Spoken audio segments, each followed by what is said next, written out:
आजको हाम्रो नेपालको कम्प्यारेटिभ एडभान्टेज हामीले हेर्दाखेरि आजभन्दा 20 वर्ष अगाडि त्यस्तो थिएन, तर आज हेर्दाखेरि नेपालको एउटा साधारण विद्यार्थीसँग जुन सूचनाको एक्सेस, इन्फर्मेसनको एक्सेस जुन हुन्छ, त्यो अमेरिकाको एउटा एकदमै हार्वर्ड युनिभर्सिटीको विद्यार्थीसँग जुन इन्फर्मेसनको एक्सेस हुन्छ, त्यो नै हाम्रो विद्यार्थीहरूसँग एक्सेस हुने हो। त्यसले गर्दाखेरि हामीले कम्प्यारेटिभ एडभान्टेज हेऱ्यौँ भने 20 वर्ष अगाडि र आज हामी लगभग धेरै अगाडि आइसकेका छौँ। हामीले त्यो कम्प्यारेटिभ एडभान्टेजलाई सोचेर त्यसलाई मध्यनजर गरेर अब नलेज भनेको अब समस्या हुँदैन, नलेज भनेको सबैको हातमा हुन्छ। एआई यति अगाडि बढिसकेको छ, इन्फर्मेसन सबैतिर छ। अब त्यो इन्फर्मेसनलाई भन्दा पनि कसरी सिकाउने, विद्यार्थीसँगको त्यो कनेक्सन कसरी गराउने खालको अब चाहिँ पछिको कुरा हामीले सोचेर चाहिँ अहिलेको कानुन बनाउनु पर्ने हुन्छ। अहिलेको कानुन आउँदाखेरि हामीले त्यत्रो पछिको सोचेर बनाएको छैन।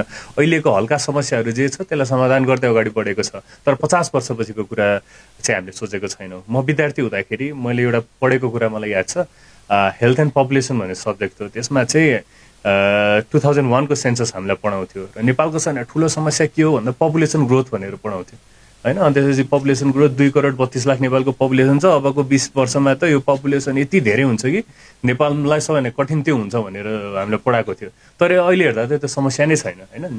यो अहिलेको वर्ल्ड यस्तो अगाडि बढिसकेको छ कि आज देखेको समस्याहरू 20 वर्षपछि त्यो समस्या देखिँदैन, 20 वर्ष अगाडि देखेको समस्या आज त्यो समस्या देखिँदैन। त्यसले गर्दा चाहिँ हामीले एकदमै लङ टर्म सोचेर, दीर्घकालीन रूपमा सोचेर अहिलेको एआई र आइटीलाई पनि इन्क्लुड गरेर अहिलेको शिक्षा ऐन जुन चाहिँ पाइपलाइनमा छ त्यसलाई अझ अलिकति सुधार गरेर चाहिँ अगाडि ल्याउनुपर्छ।